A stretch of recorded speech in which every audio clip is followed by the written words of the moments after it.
Nostalgie Crime avec Merdic, vous êtes sur ma petite chronique. Alors la vidéo d'aujourd'hui est un peu particulière pour deux raisons. La première, c'est que je peux pas parler fort parce que j'ai mon gamin qui dort juste dans la pièce d'à côté. Et la deuxième raison, c'est que après-demain, je pars en vacances à l'autre bout du monde, donc je suis un peu à la bourre. Et je dois dire qu'il a fallu que je choisisse la console qu'on va tester aujourd'hui en conséquence, prendre un produit sur lequel il n'y avait peut-être pas tant de choses à dire par rapport à ce qu'on teste d'habitude. Donc voilà, sans plus attendre, aujourd'hui nous allons tester une console qui va célébrer le grand retour de Videojet, j'ai nommé la PDC 40. C'est parti. Voici donc l'emballage de la PDC 40 de Videojet. Alors avant d'ouvrir la boîte et avant de regarder un petit peu tout ça en détail, un petit mot sur le prix. La console coûtait 39 €. D'ailleurs ça a l'air d'être un petit peu une formule chez Videojet. Les PDC valent en général 1 € de moins que le nombre de jeux. Par exemple la 40 jeux, donc prix 39. J'ai vu des consoles qui avaient 120 jeux et qui étaient vendues 119 €. Alors 119 € pour un truc comme ça me paraît cher. 39 €, ça me paraît plutôt pas cher par contre, pour ainsi dire. Quand on est habitué à se faire refourguer une Q 90 €, c'est un peu surprenant. Alors, qui sait, peut-être que Videojet signe aujourd'hui sa rédemption et a décidé de nous proposer des produits honnêtes à des prix honnêtes. On va voir, hein. C'est peut-être une grosse bouse qui ne devrait pas valoir plus de 5 € et qui est vendue 39 €. Hein. Alors, petite particularité me concernant, en réalité, moi, cette console, elle m'a coûté 0, puisque, en fait, dans mon magasin, il y en avait une palette entière. Manifestement, ça se vendait pas très bien, donc ils ont décidé de rembourser les 39 € sur les cartes de fidélité. Ce qui fait que bon, j'ai payé les 39 € et le lendemain, je les ai réutilisés pour acheter autre chose. Donc finalement, à l'arrivée, ça ne m'a rien coûté. Et c'est la raison d'ailleurs pour laquelle aujourd'hui, elle est devant vous. Parce que je n'ai pas eu à la payer. Bon, alors déjà un petit mot sur l'emballage avant de l'ouvrir. Il est magnifique cet emballage. Il n'y a pas grand chose à dire dessus. Il n'y a pas grand chose à lui reprocher. C'est un super beau carton avec un petit aspect satiné qui est vraiment, vraiment, vraiment très sympa. Non, franchement, tout à fait sincèrement, je suis agréablement surpris par la qualité de l'emballage. La Q c'était vraiment moche, pourri. Là, la maquette est plutôt moderne. PDC, elle ne te quittera plus. On a même droit à un petit slogan, le logo de Videojet bien sûr, les 40 jeux intégrés. On s'est traduit en tout un tas de langues, hein, donc j'imagine que Videojet distribue ce produit hors de France. Console portable 16 bits, écran couleur 2,7 pouces, câble TVAV inclus. Ça c'est plutôt aussi inhabituel de la part de Videojet qui vendait les accessoires séparément et en plus très cher sur les autres produits de la marque avant celui-ci. Ici sur le côté on a les avertissements genre contient des petits éléments machin, notre spermatozoïde dépressif toujours et encore contredit. Voilà, ici rien de spécial. Sur l'autre côté on nous montre comment fonctionne le câble audio vidéo. Alors normalement il se branche sur le dessus, là le schéma le fait partir par derrière, mais enfin bon voilà. Et puis bien sûr, comme toujours, hein, c'est sur la face arrière qu'il y a le plus de choses à regarder, puisque on a les 40 jeux qui sont en screenshot, hein, vous voyez, 1, 2, 3, 4, 5, 1, 2, 3, 4, 5, 6, 7, 8, 8 x 5, 40, bravo, vous connaissez votre table de multiplication par 8. Donc chez certaines personnes, il y a le truc contre l'épilepsie. Alors étrangement, en dessous, il y a encore un autre slogan. Amuse-toi à tout moment et n'importe où. Alors, pourquoi avoir mis un slogan ici très visible et un autre slogan ici totalement inutile et je suis obligé de zoomer à mort dessus pour qu'on voit quelque chose. Hein. D'ailleurs, vous excuserez la qualité assez moyenne de la vidéo, mais il est très tard le soir et franchement je me suis mis en 4 pour faire cette vidéo ce soir puisque on est en train de faire les valises, ma femme et moi, et franchement bon je me suis dit je vais partir en vacances, ça va faire 1 mois et demi sans vidéo, il faut que j'en fasse une avant de partir quand même, donc voilà. Attention, nous allons ouvrir l'emballage. Alors vous noterez d'ailleurs qu'il y a marqué ouvrir ici avec une flèche, et en fait c'est parce que c'est une ouverture magnétique, vous voyez. Et ça, je veux dire que c'est assez surprenant pour un produit à 39 euros. C'est plutôt le genre de truc qu'on s'attend à trouver, je sais pas, sur un emballage d'iPhone ou de tablettes tactiles haut de gamme. Et pourtant, bizarrement, souvent, les iPhones ou les tablettes tactiles, ils ont une bête boîte donc comment on dit, en gigogne, quoi, où le haut s'emboîte dans le bas. Là, non, on a vraiment un chouette petit système magnétique. Et quand on ouvre, donc on a une présentation qui fait un petit peu penser à un écrin. Donc ici il y a de la pub pour d'autres produits VideoJet. Attendez que je déplace un peu. C'est pas évident parce que la caméra me gêne. Voilà, je vais faire comme ça. Ici on voit d'autres consoles de la gamme PDC. Alors il y en a certaines qui ont des écrans tactiles, il y en a d'autres qui ont des accéléromètres, peut-être même certaines qui cumulent les deux technologies, je sais pas. Là on voit toute une gamme d'accessoires. Ça se répète beaucoup puisque 1, 2, 3, 4 des 7 accessoires présentés, donc plus de la moitié, ce sont des housses de toutes les couleurs, enfin blanc, gris, noir, rose. Ok, et donc ici, sous ce petit blister plastique rigide, qui est pas vilain du tout d'ailleurs, on a notre console, sur laquelle on va revenir dans un instant, qui est posée sur un plastique façon velours. C'est un petit peu la seule fausse note niveau emballage, c'est que j'aurais plutôt vu un truc plus rigide que ce machin là qui est déjà tout défoncé, regardez-moi ça d'un côté, qui commence d'ailleurs à partir en vrille comme l'emballage de la Q, un truc plus rigide et ça aurait été parfait quoi. Enfin bon, là je pinaille un petit peu, hein. N'oublions pas que le truc vaut quand même, emballage compris, 39 euros. On a le fameux câble audio-vidéo, donc ce n'est pas un mensonge, il est bien inclus. Mais là j'ai une question à poser à VideoJet. Pourquoi les mecs, est-ce que vous avez eu l'idée géniale de mettre une prise mini USB alors que ce n'est pas un câble USB? Je veux dire, le mec qui se gourre et qui s'imagine par exemple, je sais pas, hein, qui va pouvoir recharger les batteries de la console en branchant un câble USB là-haut. Enfin, je sais pas, ça prête à confusion, je trouve. Vous auriez dû plutôt utiliser un jack ou quelque chose comme ça. Surtout que, à part cette prise-là, il n'y a que la prise pour l'adaptateur secteur qui, lui, en revanche, est vendu séparément. Par contre, si vous aviez déjà raqué celui de la Q, il est compatible. Donc voilà le fameux câble. Ici, on a une notice. Alors, je l'ai déjà vaguement parcouru, mais je peux déjà vous dire une chose, c'est que c'est de la grosse merdasse. Parce que, en général, quand vous avez une notice qui est en plusieurs langues, et là, je m'adresse aux messieurs de chez VideoJet, pour que vous fassiez des progrès pour la prochaine fois, on met les langues, les unes après les autres. Or là, elles sont mélangées, c'est-à-dire par exemple, vous prenez n'importe quelle page, vous allez avoir la version française du paragraphe, puis anglaise, puis allemande, puis je ne sais quoi, et c'est comme ça pour chaque rubrique, et c'est super difficile de s'y retrouver. C'est tellement le bordel, sans déconner, qu'ils ont été obligés de mettre des petits symboles. Vous voyez là, le rond, le carré, le triangle, l'étoile, la cible, enfin, il y a une légende au début, je vous jure que c'est vrai, regardez, français, anglais, espagnol, allemand, etc. Ils ont été obligés de nous coller des légendes comme ça, parce que sinon, c'est le bordel, on s'y retrouve pas du tout, quoi. Alors quand en plus il y a des colonnes, je vous dis pas, c'est... Bon. C'est dommage parce que la notice elle est imprimée sur un papier glacé plutôt joli d'ailleurs. Bon là vous voyez le protège-écran qui était collé en usine sur la console que j'ai déjà défait. Mais c'était plutôt joli, bon c'était monochrome mais il y avait des screenshots, c'était pas mal. Bon, dommage d'avoir tout niqué en mélangeant toutes les langues. C'est un petit peu toujours ce que je reproche à VideoJet, c'est que même quand les intentions sont bonnes, on sent que...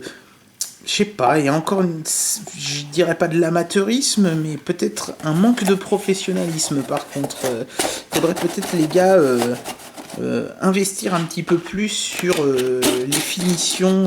Je veux dire, bon, c'est des produits que vous faites faire en Chine, ça c'est pas des produits que vous fabriquez vous-même, donc vous devez pouvoir certainement vous débrouiller pour que les parties que vous faites vous-même, comme le manuel, soient un tout petit peu soignées, quoi. Surtout quand l'emballage était aussi sympathique. Alors, qu'est-ce qu'on a comme jeu là-dedans? Donc apparemment on a des jeux de pulse, bon ça d'accord, ok, action, aventure, sport, et puis alors ces deux-là sont un petit peu plus obscurs, bon relax, j'imagine que c'est relaxation, mais table, qu'est-ce que c'est table? Qu'est-ce que on peut avoir comme jeu de table? Je connais le tennis de table.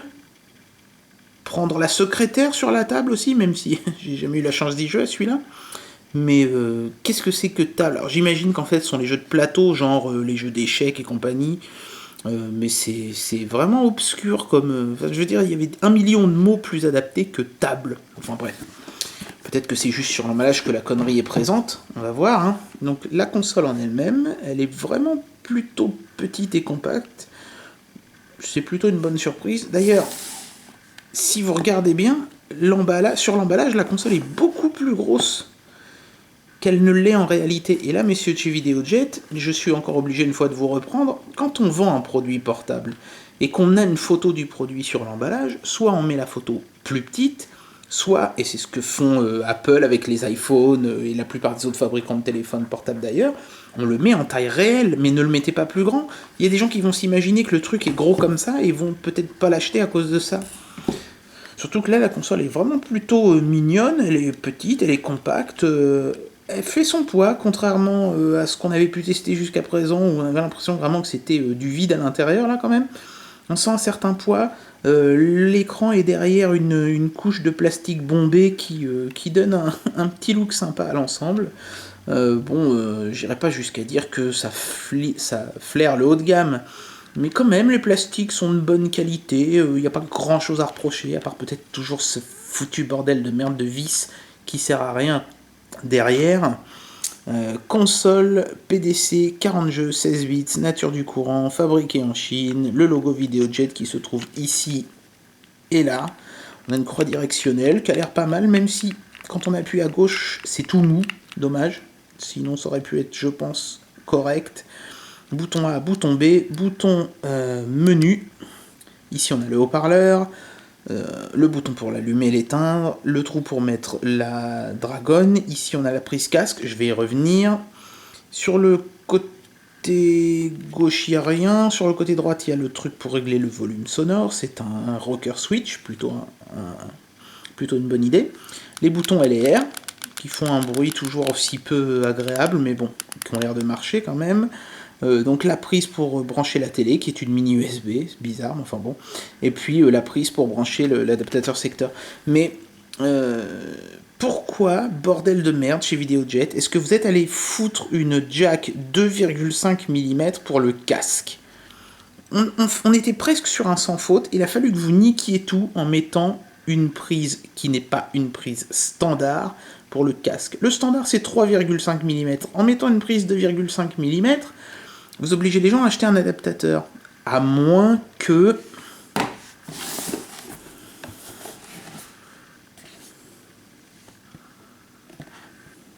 Ouais, c'est bien ce que je pensais. Si vous regardez attentivement ici, on voit qu'il y a un casque stéréo. Donc en fait, c'est une fois de plus une combine foireuse pour nous forcer à acheter un accessoire. Là, messieurs de chez Videojet, vous n'avez pas fait beaucoup de progrès de ce côté-là. Mais bon, le produit en lui-même a l'air quand même beaucoup plus sympathique que ne pouvait l'être la Q, même si sur la Q, on avait quand même quelques points positifs sur la finition. Alors reste à voir si l'interne sera à la hauteur de l'externe. Aura-t-on un écran pourri tout pixelisé ou quelque chose de correct? Eh bien, nous allons le découvrir tout de suite. Attention, hop. Alors, les angles de vision sont corrects, sauf pour l'angle inférieur. Donc, on a certainement affaire à une dalle TN, ce sont les moins chers, donc c'est pas tellement surprenant. Par contre, et là où je suis assez agacé, c'est par cette diode bleue là qui vous brille dans la tronche. C'est pas du tout pertinent d'avoir mis ça là, ou alors soit il fallait la mettre sur le dessus, soit il fallait mettre un truc moins puissant, je sais pas, mais là ça vous arrache la rétine pendant que vous jouez, c'est pas vraiment très agréable. Donc on a un menu qui permet de jouer aux différents types. Donc on a Pulse, Action, avec le logo de AOL Instant Messenger qui se met à faire du karaté. Ça c'est quelque chose, rien que pour ça, ça vaut le coup de dépenser 39 €. Venture, c'est bizarre parce que Venture c'était pas marqué sur l'emballage, je crois. Donc ça doit être Adventure, Aventure, Venture. Pourquoi ne pas avoir mis le A? Bon, cherchez pas. Relax, sport et toujours les mystérieux jeux de table. On va se les faire dans l'ordre. Alors vous remarquerez que habituellement quand vous jouez une console de poche, le bouton B est à gauche, le bouton A est à droite. Là, ça a été inversé, ce qui ne serait pas tellement dramatique si le bouton B n'était pas réellement un bouton B. Ce que je veux dire, c'est que si j'appuie sur A, je sélectionne, et si j'appuie sur B, je reviens en arrière. Donc pour revenir en arrière, je dois appuyer à droite. Or, en général, conventionnellement, le retour en arrière, c'est la gauche. Et franchement, je me gourre sans arrêt dans les menus à cause de ça. Et même parfois, certains jeux sont assez confus à cause de ça. Donc bon, je vais essayer de faire gaffe. Allons-y, Pulse. Donc je vais pas les faire tous, hein. On va en choisir un au pif à chaque fois. Donc allons-y pour Froggy. Elle descend de la montagne à cheval. Je sais pas pourquoi c'est une chanson sur quelqu'un qui descend une montagne à cheval, alors que manifestement on n'est pas sur une montagne, on est sur un lac, et on n'est pas sur un cheval, on est en train de manipuler une grenouille. Mais ça n'est pas grave. Si je comprends bien, le but du jeu, c'est de mettre une fleur sur chaque nénuphar, et bien sûr, dès le départ, je me fais niquer. Alors, bon, quand on appuie sur B, on recommence. Mais comme forcément les boutons sont inversés, je vous jure que des fois vous appuyez sans le vouloir, quoi. Bon, allez, on va essayer de pas se faire avoir deux fois.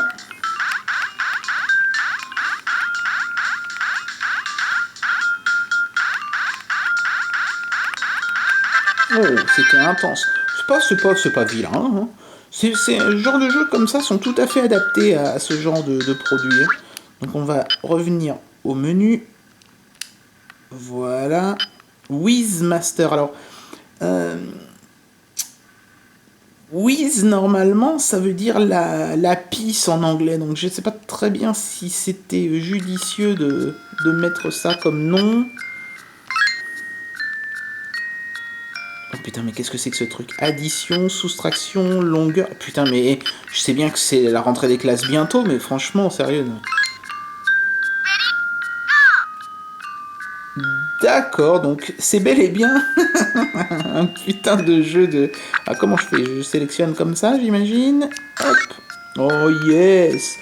Ah non mais attendez, c'est pas le docteur Kawashima là, c'est carrément de la merde. Ok, enfin pour moi c'est même pas un jeu ça, mais enfin bref, passons. On va revenir au menu. Allez, vas-y, c'est bon. On en a assez vu des jeux de puzzle là. Reviens en arrière. Ah oui, non, d'accord, j'ai compris. C'est B, c'est ça? Voilà. Tout ceci est très logique. Action. Alors, Piggy's Adventure. Rien que le nom est prometteur. Allons-y. Ok, donc ça a l'air d'être un petit jeu de plateforme. Ouais, c'est ça. Donc, ça c'est pour sauter. Et avec l'autre bouton, ça doit être pour attaquer, j'imagine. Alors, c'est quoi l'attaque de ce personnage-là? Ah, attendez. Vous avez vu ce que j'ai vu?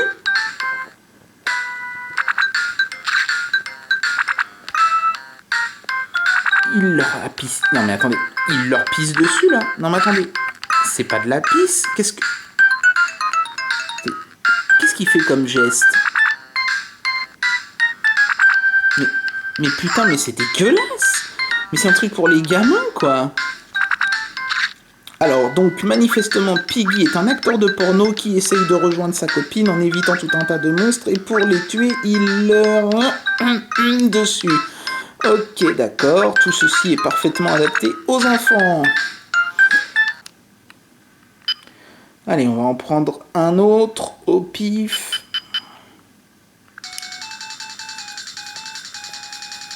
Subexplore. Ah oui, bah c'est un remake de ce Game & Watch qu'on voyait souvent à une époque, là où vous larguez des bombes et vous devez éviter les tirs des ennemis. Bon, c'est pas captivant, mais bon, c'est jouable, disons. Oh, j'ai perdu. Bon, mais si c'est ça les jeux d'action, je crois qu'on va bien se faire chier pour le reste de la sélection. Ah, je m'y ferai jamais à ces boutons là dans le menu. Alors, allons-y pour Venture. Si ce sont vraiment des jeux d'aventure, pourquoi y a-t-il un D? On va voir ça. Pretty Café, Jewel Puzzle, Dollmaster, Cheers, Pretty Pet Spa, Dressmaker et Catch the Robber. Alors nous allons essayer Pretty Café. Alors, oh putain, qu'est-ce que c'est? Oh non, c'est un jeu de gestion. Ah non, non, non, non, pitié. Alors, un jeu de gestion là-dessus, ça va prendre 3 plombes. On va en essayer un autre. Jewel Master. Alors, que faut-il faire dans Jewel Master?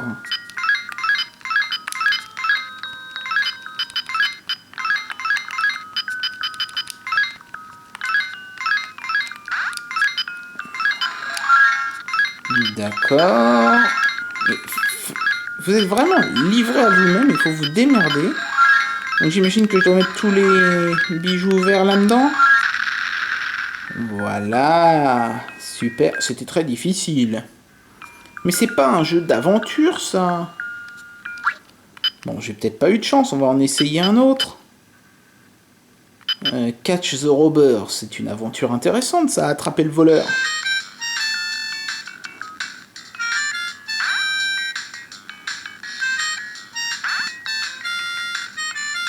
Ah non, sérieux. En fait, c'est un Simon, si j'ai bien compris. C'est-à-dire, je dois reproduire la séquence. Alors, il était là. Puis ensuite là. Et enfin, vous entendez le cri atroce que ça fait quand vous flinguez le voleur? Cette console est vraiment adaptée aux enfants. C'est génial. Vous n'aimez pas votre petit-neveu? Achetez-lui une PDC. Il fera des cauchemars jusqu'à son adolescence. Alors, allons-y pour les jeux de table. Je sens que cette vidéo test va tourner court parce que franchement, pour le moment, les jeux sont pas fondamentalement mauvais, mais ils sont pas dans les bonnes catégories et surtout ils sont chiants. Et c'est toujours le même problème, quoi. C'est pas tellement un problème de qualité ou de jouabilité, le problème c'est qu'on se fait chier, quoi. Le but d'un jeu vidéo c'est quoi, sérieux? C'est quand même de s'amuser. Y a rien d'amusant là-dedans, quoi. Dark Tower. Oh, ça a l'air de remonter un peu le niveau. Oh, ferme ta gueule. Ah merde, moi qui croyais que j'allais jouer à un jeu d'aventure, en fait non. Apparemment c'est une sorte de jeu de labyrinthe. Faut faire les choses dans un certain ordre. Ouais, bon. Ça me gave. Et je vois pas le rapport avec le mot table, surtout. Bounce, c'est quoi, un casse-brique encore? Ah non. Vous êtes une super balle ou un poisson rouge qui a avalé une pomme, je sais pas. Et vous essayez de progresser. C'est pas si mal, franchement. Et ça, c'est un vrai jeu de plateforme, quoi. C'est dans la... Il aurait dû se trouver dans la même rubrique que... Oh putain. Il aurait dû se trouver dans la même rubrique, ce jeu-là, que Piggy's Adventure. Bon, bah celui-ci, il est pas mal, ma foi. Bon, c'est pas super jouable. Je dois dire que on appuie et le temps de réaction du poisson rouge est assez lent. Enfin, ça dépend. Il y a des moments ça va, puis d'autres, je sais pas. Ce qui est gênant, c'est qu'on peut sauter même quand on n'est pas sur la plateforme, quoi. Donc je vois, ça tue un peu l'intérêt. Et allez, je fais des sauts. Je fais des sauts dans les airs. Eh, je touche pas le sol. Je peux sauter quand je veux, en fait. Bon, allez, c'est dommage, quoi. Le jeu aurait pu être intéressant, puis il est gâché par un problème de jouabilité tout pourri. Bon, allez, on va passer à la rubrique suivante. Sport. Bah, dis non, il n'y a pas beaucoup de jeux de sport, hein, putain. Snowboard, ça doit certainement être, j'imagine, le jeu qui est sur la pochette. Cool. Donc, bah, on va pas le faire. Oh, si, allez, tiens. Alors, Britney Spears, le nombril à l'air sur une piste de ski, tout est normal. Et, oh putain, non mais regardez comment j'arrive à me pencher sans me vautrer. Eh. Oh, quel tremplin. Alors, il y a moyen d'aller plus vite peut-être en appuyant sur un bouton, je ne sais pas.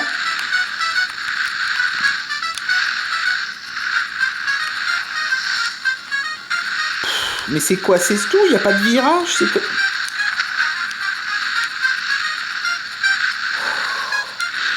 Boring. Attends, j'allais me manger des poteaux là? Ah non, d'accord, c'est juste des portes à franchir. Ouais, bon. Ça va tellement lentement que c'est super facile. On va plutôt essayer Fruit Fight. Alors, je vois pas très bien où sont les fruits. Oui, donc avec ce bouton-là, je prends une boule, puis je la jette. Oui, d'accord. Ok, il faut que j'arrive à atteindre l'autre pignouf en face, là.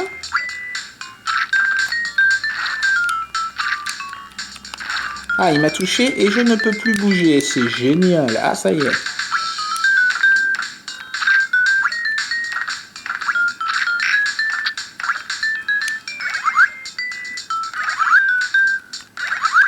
Oh, je crois que j'ai trouvé le combo fatal. Mais quoi? Qu'est-ce qu'il faut faire? Il y a un temps limite apparemment là-haut. Donc c'est quoi le but du jeu? C'est d'avoir plus de balles que l'adversaire ou d'en avoir moins? D'en avoir moins, je suppose. Ah, j'ai gagné. Je sais pas exactement pourquoi, mais j'ai gagné. Bon, c'est super. Alors, je sais pas pourquoi ça s'appelle Fruit Fight. Mais allez, vas-y, sérieux. Chess, bon, c'est un jeu d'échecs. Dans sport, tout est normal. Tir sur les ovnis, ça aussi, c'est un sport réputé. Hein. Certainement aux Jeux Olympiques de Londres. J'ai dû le louper ce jour-là. Big Five. Mais en quoi c'est des sports tout ça, putain? J'aime bien le Big Five, mais c'est pas un sport, quoi. Ça aurait dû être un jeu dans la catégorie table, c'est un jeu de plateau. Je crois que cette console, clairement, hein, c'est un truc de camé. Le mec qui ont fait ça était complètement shooté. Et manifestement, ils se sont amusés à mettre les jeux dans n'importe quelle catégorie sans vraiment se poser de questions. Il ne reste plus qu'une catégorie. Oh putain, merci mon dieu. Vous m'excuserez, hein, je me débarrasse vite fait de ce produit parce que le plastique, je disais qu'il n'était pas de mauvaise qualité, mais alors par contre, au bout de quelques minutes de jeu, ça glisse horriblement. Je sais pas si c'est moi qui transpire comme un cochon ou si c'est simplement le plastique qui commence à m'échauffer les mains ou qui m'irrite ou je ne sais quoi. D'ailleurs, tout à l'heure, derrière la console, j'ai touché un truc gluant qui ressemblait de manière assez suspecte à une crotte de nez. Bon, alors, relax. Ah là, il y a beaucoup de choses. Diamant, Color Block, Beeline, Apple Harvest, Fun Match, sans flore et un Backyard Oodle. Allons-y pour... Oh, allons, Color Block. Je ne sais pas du tout ce que je dois faire. Je pourrais lire la notice, hein, mais j'ai vraiment pas envie de me faire chier. Alors apparemment, je déplace tout ça, là. Attends, quoi, restart? Non. Mais qu'est-ce que je dois faire, putain? Ah, d'accord, ça y est, j'ai compris. Ah, mais là, je me suis bien niqué la gueule. Ok, d'accord. Vous savez, c'est toujours comme ça dans ces jeux-là. Vous commencez à tâtonner et quand vous comprenez enfin ce qu'il faut faire, vous avez perdu. Allez, c'est pas grave. On va passer au jeu suivant. Bon, je pense que c'est pas un jeu trop vilain quand même. Hein. Bon, là, c'est vrai que je l'ai passé un peu rapide.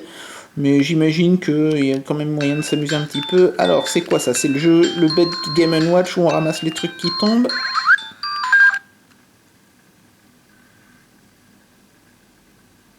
Game over.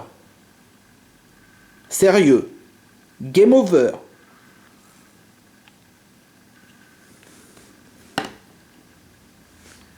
Je crois que je viens de vivre le game over le plus rapide de toute ma carrière de gamer.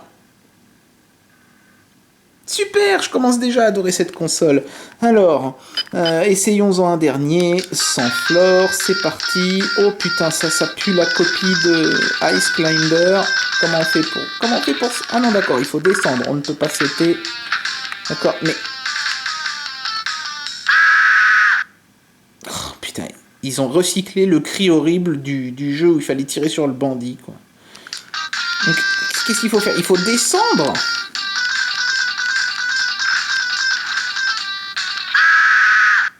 Mais comment voulez-vous faire? C'est impossible.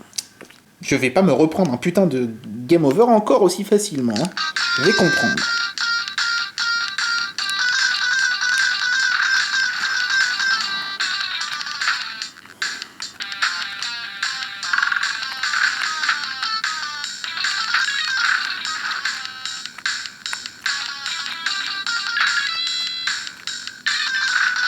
Ok, oh putain, j'ai eu chaud. Mais on est obligé de se manger des pics, c'est pas possible de faire autrement.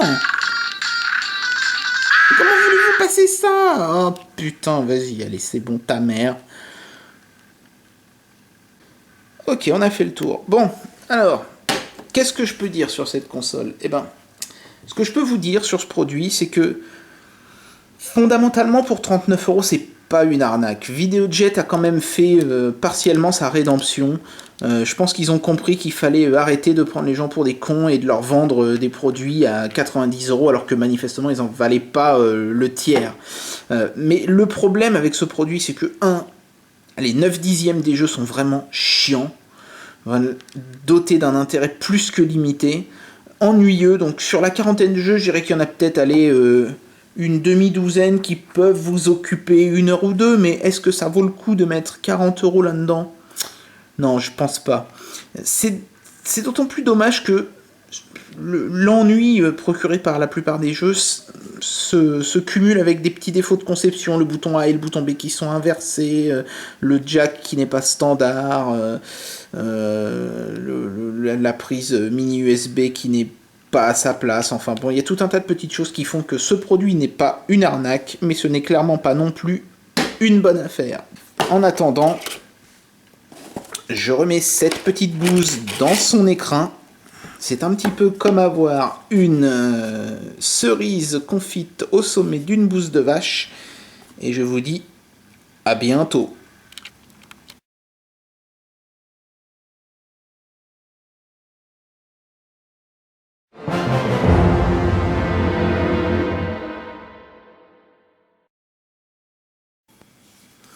Bien, la dernière fois, je vous avais laissé en proie avec un suspense insoutenable concernant le laptop maudit. Donc aujourd'hui, j'ai décidé, bien que je sois un peu pressé par le temps, de vous montrer quand même pendant quelques minutes si mon installation avec l'adaptateur secteur et compagnie a bien voulu fonctionner. La dernière fois, la seule chose dont on était sûr, c'est qu'on avait un voyant ici, là, vous voyez, ici, là, là, là, qui clignotait en rouge. Donc aujourd'hui, nous allons tenter de démarrer cette chose et de voir si elle fonctionne, et si oui, sous quel système elle fonctionne. Alors, un petit mot concernant Linux d'abord. Il y a des gens qui ont réagi à ma précédente vidéo où je disais ça se trouve c'est un Linux pourri. Attention, je n'ai pas dit que Linux était pourri. J'ai dit qu'il y avait des Linux qui étaient pourris. Par exemple, la dernière fois j'ai acheté un PC Acer, il était sous un Linux qui était une vulgaire ligne de commande, quoi. Donc ça, c'est ce que j'appelle un Linux pourri. Après, il y a des Linux qui sont très bien, comme par exemple, anciennement, je dirais Red Hat, et plus récemment Ubuntu. Ce sont des releases de Linux tout à fait géniales et appréciables. Moi, j'ai fait la plupart de mes études informatiques sous Linux, et j'ai toujours été très satisfait de ce système. Maintenant que cette parenthèse est fermée, peut-être qu'on aura un mauvais, mais peut-être aussi qu'on aura un très bon Linux là-dessus, allez savoir. J'appuie sur le bouton, et on découvre tout de suite si ça fonctionne. Non, je ne vais pas couper cette fois-ci. Attention, vous êtes prêts? C'est parti. Le voyant vert s'est allumé en bas. Et nous avons Bugdroid qui apparaît à l'écran. Nous sommes donc sur un Android 2.2, c'est marqué en bas. Je vais essayer de zoomer pour que vous voyez l'écran plus grand. Voilà, donc encore une fois, excusez la qualité médiocre de la vidéo, mais je filme dans des conditions de lumière vraiment très faibles. Donc le robot fait tout un tas de petites choses amusantes. Ah, il est planté? Non, il s'est relevé. Ah, le voilà qui commence à se prendre pour une fusée. Oh, tiens. Je le savais, Bugdroid est un extraterrestre. Le voilà au-dessus de son ovni. Ou de sa cuvette de chiottes nouvelle génération, allez savoir.